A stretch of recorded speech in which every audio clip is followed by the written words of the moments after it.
Shark Tank is one of those rare reality TV shows that's good. It's fun to watch. I used to watch this with my brother like every night. It was great. It has the right formula for everyday people to just find it binge-worthy entertainment. If you were to boil it down to the main reason for the show's success, it would have to be conflict. Everyone on the show is constantly arguing, and viewers absolutely love it. Yes, and then saying be like, this fucking product sucks, and then they like, fucking throw it down. They're like, this is a piece of shit. My grandma would be able to come up with better shit than this. And they go, I spit on your product. Is that? Well, for one, humans have always been fascinated by conflict. It's the easiest way to get the adrenaline going without moving an inch. Yes. People also just really love drama. And on Shark Tank, the arguments are especially intense because they revolve around something that interests a lot of people.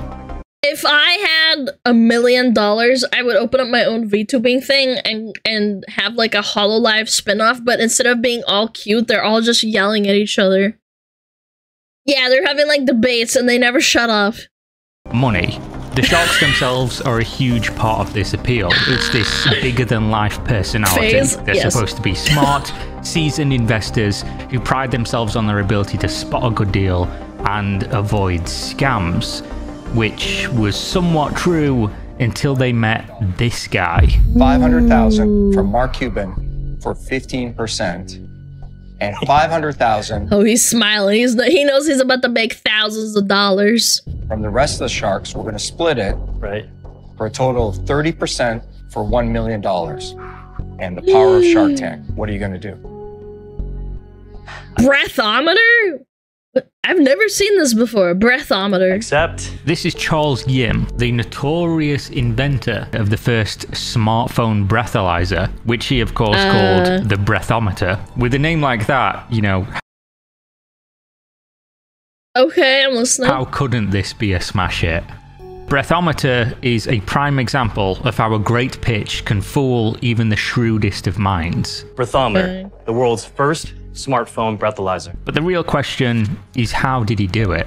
From what I've seen of the show, all the sharks, and especially Mark Cuban, are pretty sharp at calling out scam business models. There's examples of this from the show, like the time they destroyed Minus Cal for claiming their fat-blocking snack bar. Oh yeah, I remember this. Yeah, fat-blocking meal bar. The natural fat-blocking ingredient. You know what else is fat blocking? Not fucking eating more than your fucking average calorie dosage for a human. And tablets could cut 100 calories Not eating from meals 8,000 calories. just by taking 2 pills. Mark Cuban was the first one to spot this and seem initially skeptical. The evidence shows that the people who took our product versus the placebo also lost weight. Look, guys, you know I'm a skeptic on all this stuff. You can't claim that it's going to reduce 100 calories out of what you eat by taking 2 pills. We don't make that claim. That's what he said. But of course, the further it went on, everybody else joined in. It won't make you lose weight. It will help you. It will help you lose weight, but it won't make you lose weight. Actually, Crom, now you're pissing me off. Yeah. Oh my god. Meth? Yeah, meth can make you lose weight. Yeah, and it's got nothing to do with You're kind of losing credibility. You just said you're not losing weight. What does it say right here? And Mark again was at the forefront of when he tore into Manish Sethi of Pavlok, who pitched a watch that zapped its users to break bad habits. Yo, give me fucking 30 of those. I'm gonna strap them all over my body, and then every time chat uses a trigger word, I'm gonna get zapped. Dude, that would be such good content! Give me 30! Conversion therapy is legit, but what's not legit is trying to take credit for other studies and apply it to your product. He labeled the product nonsense and even went as far to call Manish a con artist. It's nonsense, Robert. You're such a con artist. So obviously, they can be brutally honest, and they're not going to suffer fools. So how exactly did Charles manage to win all of them over? Funnily enough, somebody on YouTube comments summed this up pretty well. Little did anyone know, Charles was the shark in that room. So let's take a look. For some background, a breathalyzer smile. is a device used to detect the amount of alcohol in a person's body, often called the blood alcohol concentration, or BAC for short. However, the thing I'm gonna say it. If you need one of these to like... The only people I've ever met that carried these around had insane, like, alcohol problems. I've never met, like, a normal person who, like, has, like, a glass of wine or, like, a beer, and then they drive and they're, like, under the limit. It's always people that can't control themselves and they have to, like, okay, am I under the legal limit? Yeah. About traditional high-quality breathalyzers is that they're both expensive and large enough to be a hassle to carry around. Charles Yim came out... Why do you need to carry it around anyway? Why don't you just keep it in your car? Like, what? ...on the show with his revolutionary breathometer, a device that he claimed fixes both of these issues and more. It was supposed to... I'm such an alcohol, like, addict. I'm such an alcoholic that I need to carry around this little device in order to tell me that I can still drive home. Work just as accurately as a regular breathalyzer. It could be used by plugging it into your smartphone and even let you hail a cab with the push of a button, you know, in case you got carried away at the club that night and the breathalyzer was telling you, no, you can't drive. Oh my Obviously, God. this was fake, which we found out later. But how was he able to convince the judges? Well, it's always going to be true that if you have... So it just didn't work and they still bought it? Man, they actually did get scammed. This guy's a con artist. Oops. Some kind of background, people are more inclined to believe you. For example, when J.D. Claridge and Charles Manning pitched their drone company, Xcraft. Yeah, so I have worked an aerospace engineer by trade. I started out of school and worked at Oracle and have been in software my whole history. All the sharks agreed to be in on the deal, and the duo got 3 times the money they originally asked for. Similarly, Damn. Charles knew exactly what he was talking about. Not only did he have a tech background, Guys, I'm a professional alcoholic. Also, I have a background in tech. Please give me money, chat. Software guy, you're a hardware design guy. So I used to code back in the day. he was also working with modern sensors, something that Mark Cuban even claimed was the future of technology. I'm a big fan of the What? sensor business. I've got a company, Motion Loft. We're all about sensors. And I Oh. think that's the future of technology. But much like the technical background giving somebody more credibility, a business background, especially in a room full of investors, will definitely increase the likelihood of them trusting you. And for Sure. Charles, that's exactly what he also had. If you sold your last business and you did very well, why don't you take some of that money? The thing is, I can't imagine there's that many people that, like... It's such a niche product. Like, why is this even a pitch for a product? Like, how... This is... I don't know. I kind of, like, I'm almost inclined to believe that these guys got played, but it was, like, for content. But they do show that they part with this money, so, like, I don't know. And invested in this. It's like, maybe it's fake. So I started off with the first initial $50,000. I've already raised $500,000 in total from angels. If you watch enough Shark Tank, you're going to see business experiences in short supply, because most pictures are from first-timers who just entered the world of business What the hell is that up there? themselves. Charles, by contrast, was a seemingly successful entrepreneur who had already built and sold his first company in just 18 months, which certainly helped sway the Sharks' favor. I built and sold my last company within 18 months. It gave them some idea, some proof that Charles and his ideas can be trusted. We know this to be true Yeah, but how much did he sell it for? That's the big question. He could have sold it for $1. because in the previous season, season 4, Maria and Veronica pitched a unique bedbug detection system, which eventually got all 5 sharks to invest with a little persuasion. Even though Okay. they were offered $5 million for the trademarks and patents from another company, they refused the offer because they believed buggy beds was worth way more. And you turned that down? Boogie beds? I know what we have here. I know the value. The Sharks saw this rejection in the same light as proof that the Buggy Beds product could be trusted with their money, because other people were after it, and because the owners were smart enough to knock this deal back and wait for more. Another aspect that made Yim a solid contestant in the Sharks' eyes was his long-term vision. During his pitch, he talked about ideas he had for future products like a... detect and monitor breath quality and hydration. Breeze. Detect and monitor alcohol consumption. The original alcohol breathometer. But like, logistically, how many people are actually gonna buy this shit?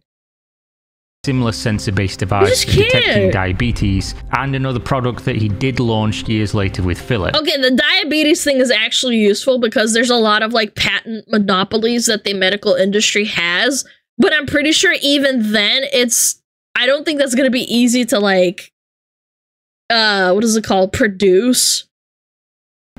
Though that product was taken off shelves as well, but that's a story for later. And of course, there's always going to be one thing that sets people apart in any room you enter, and that is confidence. He was a smooth-talking, confident man.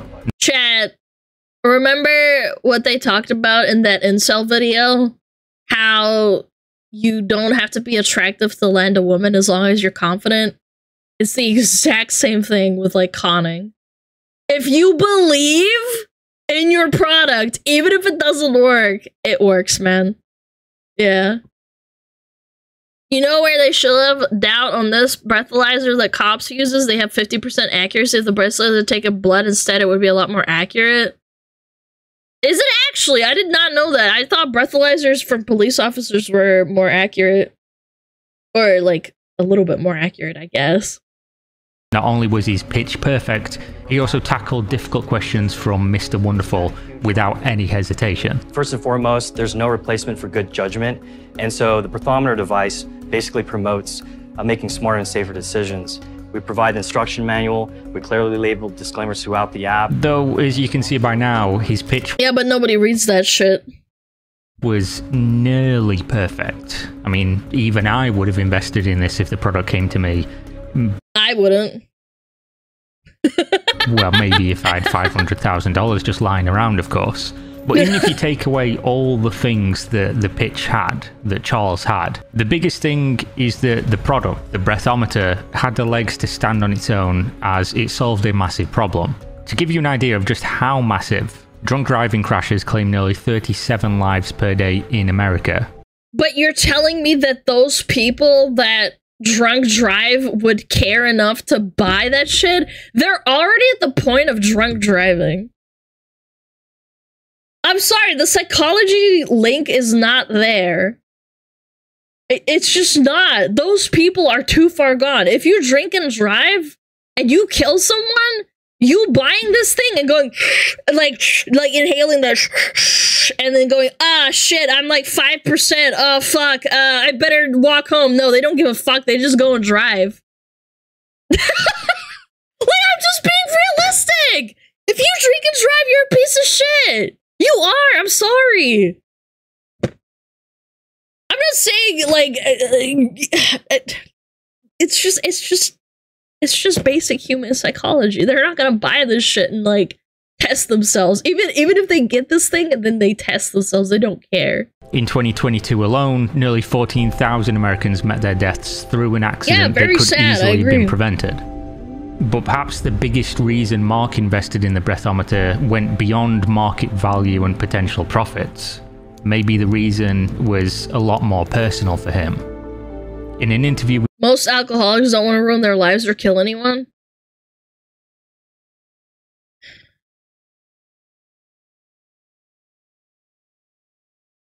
I have a really good friend that has or had an alcoholic dad. She loved him very much, and he did love his family, but it's an addiction, man. They still do it. I'm not gonna get into the semantics of, like, human psychology. Addiction is very, very sad. I think it's one of the worst things on the planet. But at the same time, it's like, it's not they intentionally do it. They just don't care because they're an addict. Because it overrides their judgment. It overrides their mental state. It's sad. It's very sad. With CBS, Mark's younger brother, Brian Cuban, shared that he suffered from an alcohol addiction for decades. Nothing changed the image in the mirror, no matter how much Xanax, how much alcohol I drank. I woke up in the morning, I hated myself even more. It was the same guy in the mirror. This undoubtedly would have been difficult on Mark. Mark is known for sometimes thinking of his family when investing in new businesses, attaching his sentimental value to his investments. A perfect example of this is when he offered $400,000 for 15% equity after hearing 19-year-old Tania Speaks pitch her beauty company. This came with a condition that she meet his 2 teenage daughters. I have a daughter who's 14. And so he got essentially con-manned by the guy with the breathalyzer because he knew he had an alcohol problem. That's really scummy, but really smart. Who's 17. Listen, Alexis, I want them to meet you, and I want them to learn from you, and maybe you'll even learn some from them. So for Mark, the breathometer might have felt like the right product for him to invest at that time, which is maybe why he ended up with a 15% stake in the company. But with that being said, by the end of the pitch, Charles had the Sharks eating out of the palm of his hands. Yeah. He squeezed out $1 million of investment from all 5 of them, with Cuban taking the lion's share by investing $500,000. So all the villainous behavior to make business moves? Oh, absolutely. Businesses and corporations in general are very, very... They will pull at your heartstrings to try and get more out of your wallet. It's sad. This sounds great, right? Up until this point, you're thinking, where does it all go wrong? Well, if you look at what happened after this episode aired, you'll find that Charles was stating his company was worth $50 million. However, looking closer, they only reached 40% of their sales goals with a turnover of only $4 million. Yeah, because it's not something they buy. We generated the $4.2 million that year. But that was not a number you were advertising. We were talking a $10 million number for Perthometer. We only delivered just over 4. Sure. You had much bigger aspirations for that market. And of course, this is something that could be solved, and Mark especially was planning to increase production with the Sharks' investment. But unfortunately, this story takes a disappointing turn. You see, soon after securing the cash from the Sharks, Charles transported himself back to the year 2000 and went full YOLO. Instead of putting the money into product development, he blew... Oh my god! He took the money and ran!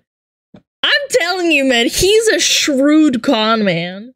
On epic vacations and wild parties, living it up like there was no tomorrow. It almost feels like he already planned out his expenses from the very beginning. I mean, you can even hear with this clip what Mark had to say about what was happening. Charles, I look at his Instagram and he'd be in Bora Bora. And I look at his Instagram. This guy's shit. Yes. What? 2 weeks later, and he'd be in Vegas partying, you know. Then so according to he's living his life. Mark, it seemed pretty obvious what Charles's plans were. And it didn't seem to involve running the company in any form or legitimate manner. Then he'd be on Nectar Island with Richard Branson. And I'd text him like, what the fuck are you doing? You're supposed to be working. Oh, no, I'm networking. And obviously, it's just a hilarious thing to say that you're, networking by going out partying and flying all over the world, living lavish. You know what I would have said? I'd be like, I'm like networking and getting drunk and like trying to sell the product to like celebrities for endorsements. Yeah, you have to get drunk, right? In order to sell the breathalyzer?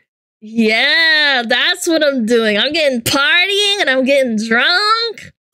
I'm gonna turn up. Next thing you know, all the money's gone. By the time Kevin O'Leary asked Charles for an update on Beyond the Tank, the company was already falling apart. This company that's worth almost $50 million, 80% of its value is on a product that hasn't even shipped yet. Yet Charles was still adamant he was and I'll quote him here, pretty supreme networker, and that he met Richard Branson and Mark Cuban through those networking skills. The second that I've been told actually is I'm a pretty supreme networker. So if I wanted to meet somebody, I was intentionally wanting to meet Mark Cuban. I intentionally wanted to meet Richard Branson. And I figured basically my nodes or people that I knew in terms of how to get to him. Or this guy is a great salesman. Yeah, he's got that riz. If it was a competition or if it was, through a particular event. Overconfidence or pure bullshit, I'm not sure, but it doesn't really matter, does it? What matters is the end result. I mean, after all, you could be the best at something, but if it turns to nothing, you know, who cares how good you were? But the one thing you can fall back on with this story is that the breathometer was still a good product and did what it claimed. Who's gonna tell him? Someone said that breathalyzers from the police only work like, they only have like a 50% efficacy or whatever it's called. Yeah. Yeah, who's gonna tell him that probably like a mobile device with a tiny little thingy attached is probably gonna be even worse? Right? Right? Right? Well, no, it didn't. In 2016, soon after the launch of Breeze, the Bluetooth version of the original breathometer, customers began complaining. Inaccurate readings didn't work on Android, doesn't work on my HTC. Uh-oh. Uh-oh. Readings, a buggy app, and the device's failure to work.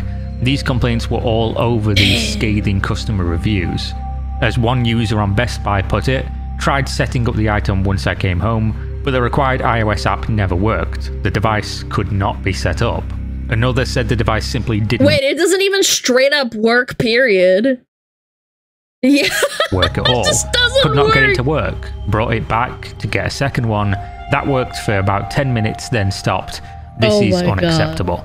YouTubers, of course, jumped on this with techie video testing 3 smartphone-powered breathalyzers, including Original and Breeze from Breathometer. And according to his findings, Breeze was the most inaccurate. If I found out someone I know uses a breathometer, I would seriously consider looking at their drinking problem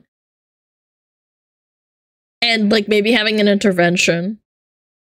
I've never met someone in my life who has a breathalyzer in their pocket. Accurate of them. And then the most inconsistent of all of them was the Breathometer Breeze, the Bluetooth version. But that's not all, because it never is. So the situation then got worse. With all the negative reviews pouring in, it's no surprise that in 2017, the Federal Trade Commission filed a complaint against the company for hyperbolic claims. According to the FTC, ads for both Original and Breeze claim that the product had undergone, quote, government-grade lab. Know when you will likely to be sober after each test? Oh no, man. Oh no. That's also a liability issue, by the way, as well, if you think about it. So if this thing isn't even accurate to 99%, what if some moron says, oh, I took the test, look, it's at 4:54, and then it said I would be not drunk by 7:54 if I don't drink, and then they get into a car accident, then they could get into trouble for that. Yeah, I don't know. This is such a bad product on so many levels. The more I think about it, the worse it gets. Auto brewery syndrome, your body produces alcohol. Bro, I'm gonna say it. Those people are such a minor thing.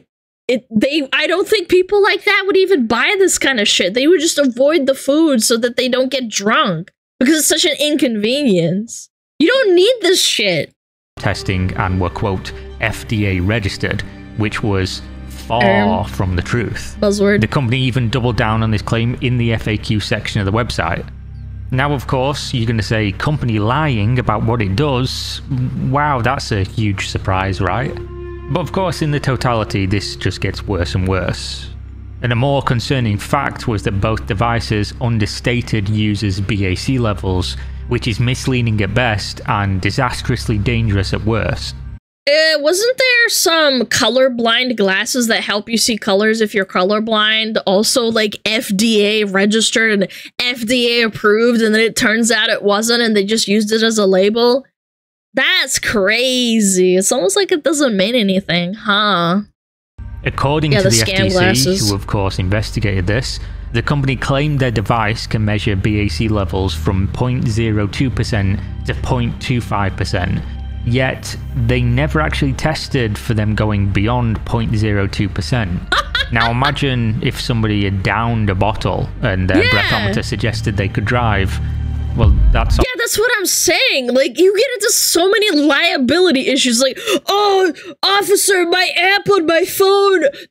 I just killed a kid. I didn't mean to. Like, I saw that the breathalyzer was, like, saying that I'm okay to drive, bro. Obviously not going to end well, is it? Yeah. What's even worse is that despite being aware of all the issues, the company never told consumers about the dangers of relying on their devices, which, let me remind you, would be the only reason to have the device in the first place. So if you can't rely on it, why does it even exist? Why? Because the guy wanted to go to Bora Bora and go to Barbados and talk to, like, CEOs and shit. I wonder how that guy sleeps at night. Probably pretty well, huh? Would anybody buy this? So what you have now is a founder who's spending all the money going off partying, lying to his, partners who invested in the company, and a product that doesn't work, and even if it did, is not fit for purpose for anybody who would buy it in the first place. So what you now have is, well, nothing. The response from the company... You can't even remarket this thing either to, like, do something else or, like, be useful in another way. Because a lot of products that are made that are terrible, sometimes people will recycle something to, like, make something else out of it, but you can't because this is so specific and stupid. It was to tell retailers they would no longer be selling the product, but it was obviously still available for purchase at many stores, including Amazon and Best Buy. Yeah. According to the FTC at this point, defendants were aware by at least March 2015 that Breeze devices produced inaccurate BAC readings. However, they failed to notify customers that the devices were inaccurate, could understate the user's BAC until June 2016, and failed to disable the Breathometer app's breathalyzer function until October 6th, 2016. Now, and this is just one device, chat. Imagine, like, other thousands of, like, products out there that people got scammed by that do this kind of thing just to get your money. It could be the stream chat, you never know. Now under pressure from the FTC, the scam company, which is all you can really call it, Breathometer, was finally forced to send out warning emails to retailers and users about its inaccurate products in October of 2016. By that time, they'd already raked in $5.1 million in sales, but that didn't matter because they settled with the FTC and agreed to pay full refunds to any customers who requested them, which... Yeah, but how many of those people are actually gonna get it? Those people just threw it away, threw it in the trash, and never thought about it again. Sadly, of course, is not going to be everybody because a lot of people just don't bother. They see it as a lost product and then just don't get their money back. But even still, the story doesn't quite end there, because after settling, Charles launched Mint in collaboration with Philips, a device that measured the indicators of poor oral health and bad breath. What? Charles, the ever-confident con man, made some bold claims about the future of his products. What are the other things that you could do with this platform? It can extend into... And they let him... Look, I think... If you fail to this degree, and you lie to people, because the other argument is, like, you're allowed to make failed products that don't meet expectations, and you're allowed to be successful afterwards when you make a good, like, product. Like, same with video games. You can make a bad video game, and then maybe 5 years down the line, you can make a good video game and, like, make up for it. Because obviously, like, everybody makes mistakes. This is straight up lying! This is just, like, you're a liar! You're a liar! You didn't make a video game! You just handed me a pile of shit and expect me to play with it! Active diabetes, glucose monitoring, lung cancer detection, which is detected with roughly about 90% accuracy. It wasn't enough that he was going to save the world from drunk driving originally, and definitely didn't do that. Hold on, I gotta watch this back. Hold on. When he says 90%, I want to see his eyes. Glucose monitoring, lung cancer detection, which is detected with roughly about 90% accuracy. It wasn't enough that he's looking away a lot. Was going to save the world from drunk driving originally, and definitely didn't do that. Yeah. He was now going to... I know this is like not an indicator if someone's lying or not, but you can kind of tell with his body language. He's a good liar. 90% accuracy. Save people from lung cancer with detection in a tiny breath analysis device. Lung Obviously, as an cancer. idea, yeah, this would be a great technology that everyone would love to see. But at this point, who would trust this man to make it? Especially stupid people. Stupid people, man. Why do people give so much money to Mr. Beast? I saw a clip of a family sending Mr. Beast $100 in the mail to say thank you for the content. Even though the guy makes millions of dollars. Like, no offense, but like when you're making millions and millions and millions of dollars every year, why do you need to give that guy money? Just enjoy his content. Like, whatever. Like, I'm not gonna say it, but like, it's just like, Mr. Beast doesn't need that kind of money. I don't know. It's since just after funny to working me. with Philips, Mint was delisted from Amazon and the breathometer store in 2021 for, surprise, surprise, Wow. not working as advertised. Oh. And it just reads like the same story again when you look at the reviews. This device literally just randomly shows different results, not based on anything. Every time I use it, Wow. it gives me an A-grade breath reading no matter what. When I first wake up, after eating, after brushing, it's always A. Sounds When I was a kid, I bought a toy that I thought actually, like, I forget what it was, but it's like a toy that's supposed to pretend like it does something, but it has like fine on the fine print. It says this is not a device that's supposed to detect anything. That type of thing. Like, oh, you're like a fairy or something, or the AI toothbrush as well. That's another thing. That's like a more real life world example. A toy? Yeah, I had a toy that would detect if you're a fairy or not. Or a mood ring. That's another really good example. But it says that it's not real and it's just for fun, you know? A fairy? Yes, I used to think fairies were real when I was like 6 years old, okay? Shut up. Okay, leave me alone! That's besides the point, okay? But a mood ring is a better example. It's a for fun entertainment toy. Nobody actually believes this shit. familiar, right? What a great product. But then you have to ask, what did he have to say for It's the himself? same thing. Well, after hearing Mark Cuban go on the Full Send podcast and speak about his behavior, CNBC Make It reached out to Charles and asked. He claimed that he did not spend company money on travel and that Cubans. But we have Instagram pictures of you in like at Machu Picchu and shit and drinking with celebrities. What do you mean he didn't do anything? Allegations were, quote, completely off. He also said that Cuban's claims were based on a series of Instagram posts and don't reflect on his abilities as CEO. In his words, you can't look at someone's social media and take it for face value. That's not how social media works. So the background where you were sitting on like some rocks in Machu Picchu was just fake. Like you hired someone to Photoshop you in there. No, I understand like what he's trying to say, but it's like cleverly worded to like say, oh well, I could have been faking like how I was traveling. But yeah. No. Santa Claus and fairies, what's next? The Easter Bunny? Yes. The Easter Bunny is not real. It's your parents putting chocolate eggs in like bushes. When I found out that the Easter Bunny wasn't real, I was actually really sad too. My parents used to put Easter chocolate eggs, and I'd run around and pick them up, okay? Like, it was a better time! And to be honest, he's right. It doesn't. Everyone posts their best life on social media. But if you compare what somebody's social media was like before they just received $1 million in funding from the sharks, and then after, as well as behind the scenes info of knowing where you are and what you're doing, well, it doesn't really matter at that point, does it?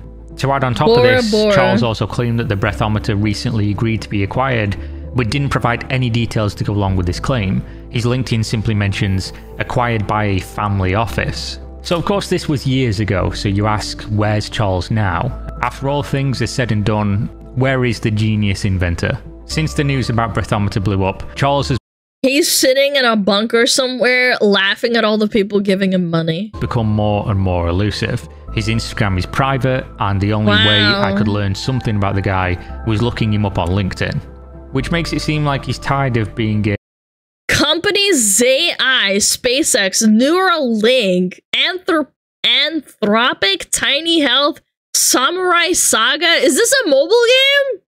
This guy does strike me as a mobile gamer. A pretty supreme networker.